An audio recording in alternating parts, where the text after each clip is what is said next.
Don't just live for tomorrow, or just live in yesterday. Just be glad for all you have that's in today. And though you've come through many obstacles. Hey everyone, Connie here, and welcome to my blind reaction to The Owl House, Season 2, Episode 8. So, yeah, this episode I need to get to, right now, as early as possible, because apparently there's a lot of spoilers going around for this. I assume something big happens, yada yada, something possibly with Lumity or with Ida or just Belos maybe. Any of that kind of stuff could easily get a lot of talk. Last episode we had Rain Whispers and all of that with the Bard Coven and the Bards Against the Throne, the Bats. I really love that episode. I really love Rain, and I can't wait for them to return. I can't wait for just some big stuff to happen with them, and for I still want Ida and them to kiss eventually. I really want that.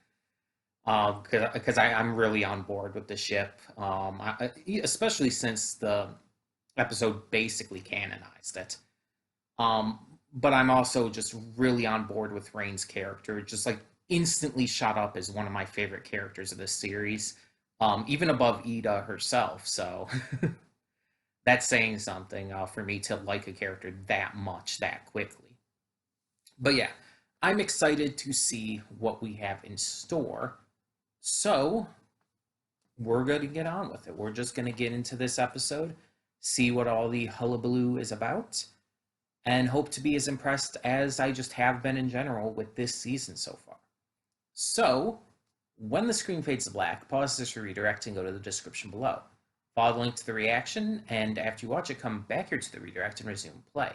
Because after it fades to black and then fades back in, everything from that point forward will be my afterthoughts and will contain spoilers to the episode. So, that being said, thank you so much for tuning in, and I will see you at the reaction. We are back, and we'll begin with spoilers in 3, 2, 1, now. It's official. Not to forget everything else that happened in this episode, I'll get to all of that stuff, but Luz and Amity are together. And yes, I'm getting very emotional over that. This is just, it's too big of a deal. And so many more shows in the recent years have been progressing with this. So many more cartoons that are in a lot of cases marketed towards children. We have the Loud House having Luna and Sam together. We have Loud House even having Clyde's fathers. We've had She-Ra. We've had so many others that have had legitimate LGBTQ plus representation.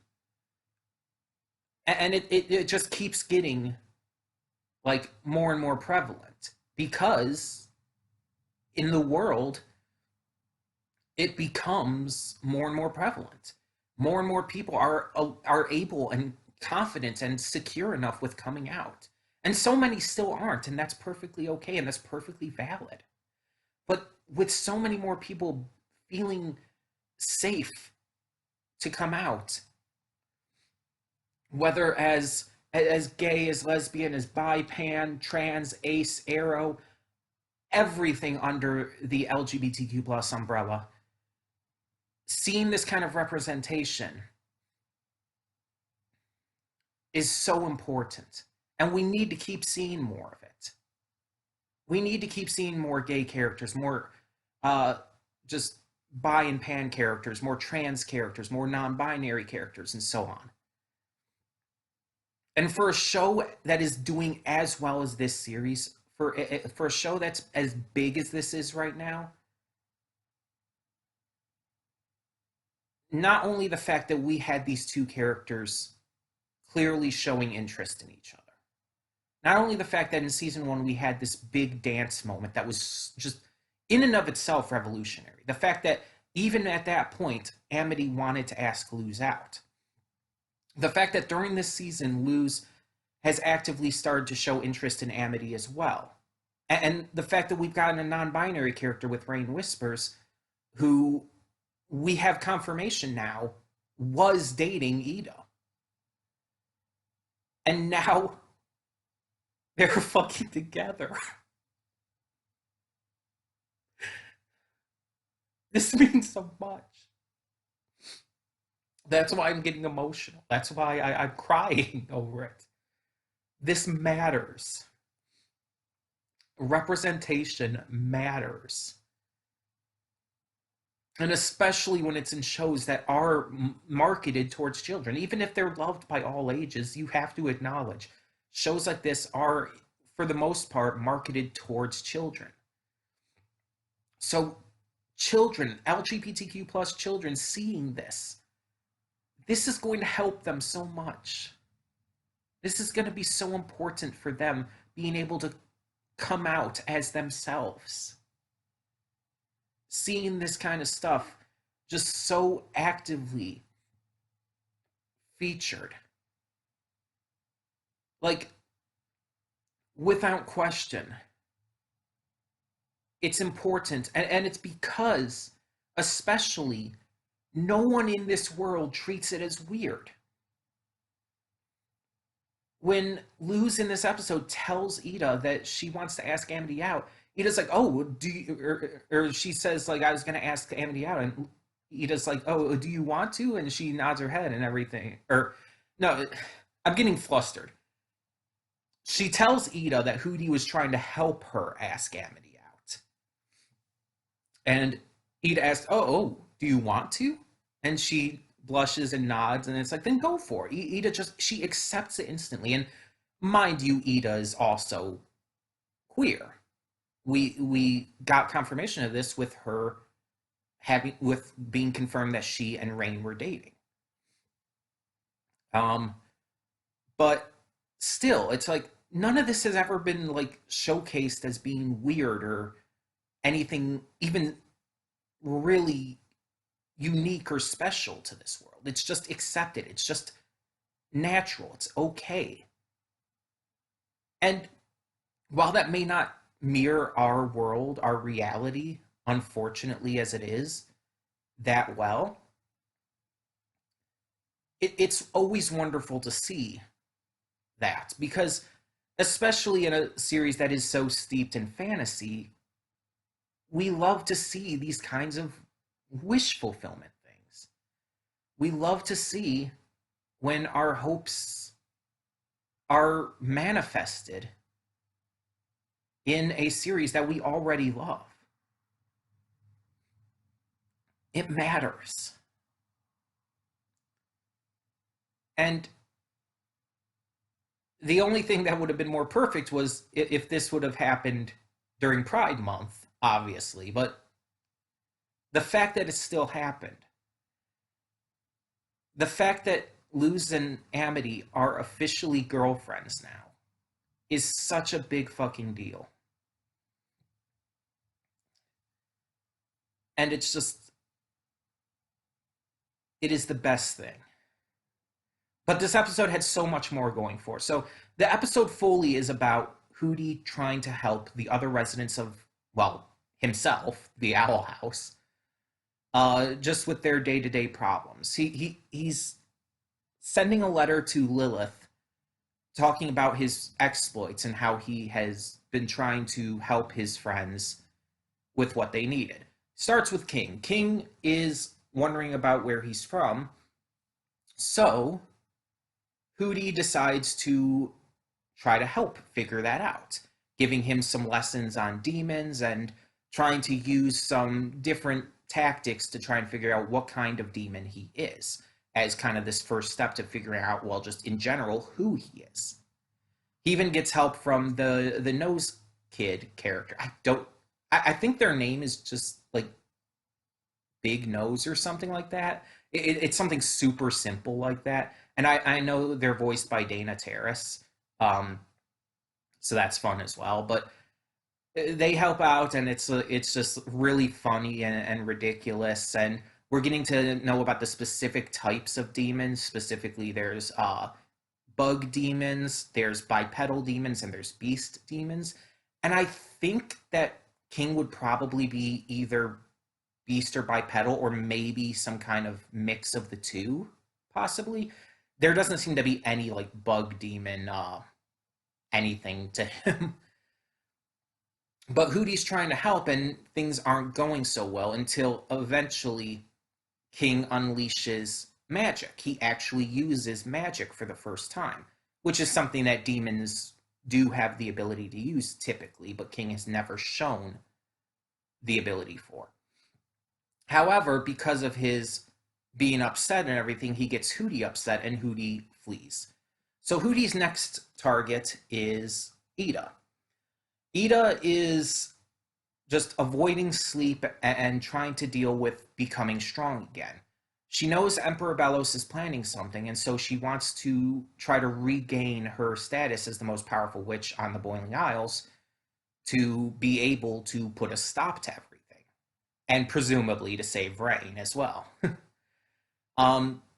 Hootie puts her to sleep with some cookies that have some sleeping, was it thistle or something in it? Something like that. And she takes a couple bites, and apparently only one bite is needed to put you out for a good while. And I love how it's done. She takes a bite and it's like, ooh, this is actually really good. Takes another bite, and then Hootie pops up, and it's revealed that she's already fallen asleep by that point. Like basically the instant she took the first bite, and it's like, I really like how they did that. But she is basically going through all these bad memories that she had. The last time she saw her father, and presumably might have been the cause of her father's death. It's very much implied. But when her and Rain broke up, which also, like I mentioned, officially confirms that they were a couple, that they were partners, which is awesome because the last episode didn't actually blatantly confirm that. It very much implied it heavily, but it didn't actually straight up confirm it. But now that we have that confirmation, that's amazing. That's awesome. And it confirms Ida is queer, and it does leave the possibility of them getting back together if Ida can save her former partner. And I really want that to happen because I really want them to kiss. I really want them to kiss. But we see she's going through all these memories, all these bad times, but eventually she just talks to the owl beast. She's able to just talk to it and forms a sort of truce with it, sort of becoming like one with it in a way. They actually start working together, and we see as she wakes up, she has become a harpy. She has a harpy form, which is kind of halfway between her normal form and the owl beast form, which is phenomenal and amazing. I love that idea, and the fact that she can control it at will is so fantastic. It's such a wonderful idea. And I really can't wait to see how far she can go with this. Once she truly starts mastering this new ability, this could be integral for the fight against Belos that is definitely, obviously coming. But Hootie has seen that she's turned into this form and automatically assumes he made things worse, so he runs away crying again. So finally, he decides to help Luz, and what she had said when they were all together, that she wanted to ask Amity out. Although she corrected herself and everything. So Hootie invites her down to the basement where he has kidnapped Amity in an owl pellet. Luz helps get her out and up and everything. But then Hootie brings them into this entire tunnel of love experience that is just absolute insanity. But the entire time, Luz and Amity are sneaking glances at each other and getting really flustered by it all. However, in the end, Amity like calls this entire thing stupid, and Hootie runs away again, but we realize that she's actually just talking about the idea of asking Luz out and all. So everyone kind of gathers up at this point as Hootie's throwing a fit and just trying to escape and everything because he feels like he just makes things too wrong and all. They manage to, well, Ida and King manage to hold him back, while, as I mentioned before, Luz asks Amity out and all. Well, they ask each other out, really. And they accept, and everything's kind of good again. And at the end, as Hootie is putting the letter in the box for Lilith, the final big twist of the episode happens as King's father arrives to bring a letter to King. And he's voiced by Kevin Michael Richardson. His name was in the credits. I did see that. I did not think we'd be getting back to him so soon. I did not think we'd be getting back to this. This season is just nonstop, big, important, amazing episodes. Without a question, unless this season and the series as a whole takes some really sudden and random downward turn, it is without question that Owl House is becoming one of my favorite shows of all time. I would actually say it's already in the top 5 for me. It's important because of its representation. It's phenomenal because of its writing and its characters. It looks gorgeous in its visuals. And it's so perfectly made. I have no real issues with it besides, like, just not liking some episodes as much as the others. But again, so far season 2 has been so nonstop, just excellence. Every episode has been great. Every episode has been so important, not only to the story, but to the characters and to the viewers watching. Without question, this is in my top 5 favorite shows of all time as of current. And yeah, that can change. I fully acknowledge that can change. Because there were times where Steven Universe was that high up for me. There were times when Star Versus was that high up for me. And we know how both of those ended up going. But I actually do not think the Owl House is going to repeat that. Maybe it's just blind optimism.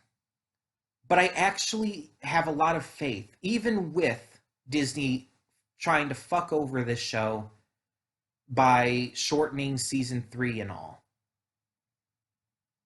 Even with that, I actually have this feeling, and again, maybe it's blind optimism, it's very possible, but I have this feeling that this is something special, and that it's going to be something special, and that it's going to not follow into that curse of Steven Universe and Starbursts, and that it's going to more along the lines of follow in the lines of She-Ra, where the ending actually makes it better.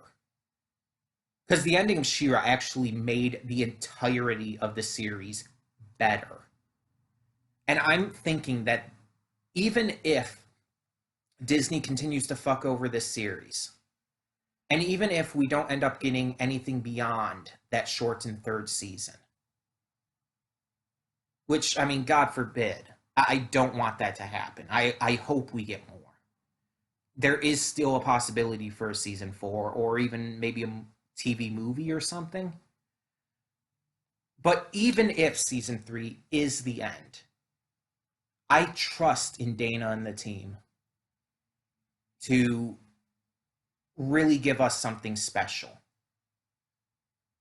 And I really have faith that this is going to be something truly amazing once it's over. So, that being said, yeah, tell me in the comments what you thought of this episode of the Owl House Season 2.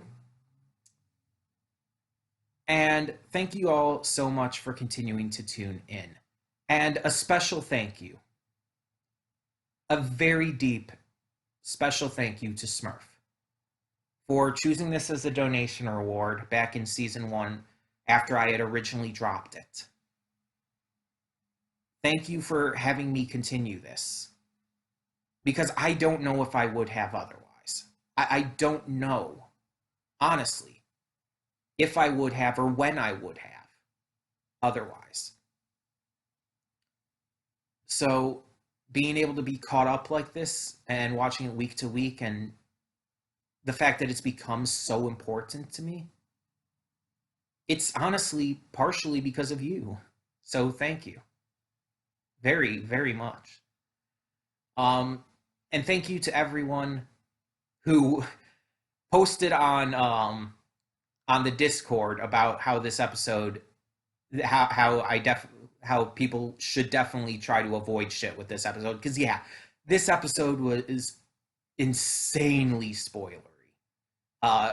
There is so much heavy stuff that happened. I'm sure I have a lot of stuff blocked on Twitter, but I'm sure if I didn't, I would have seen a shit ton of spoilers for this. Because people are going to be going ham just over Lumity alone. But everything, Ida's father, King's father, more rain. This episode was just like, it's weird. It's weird because I know I said I made it seem like we were coming to an end, but one more thought.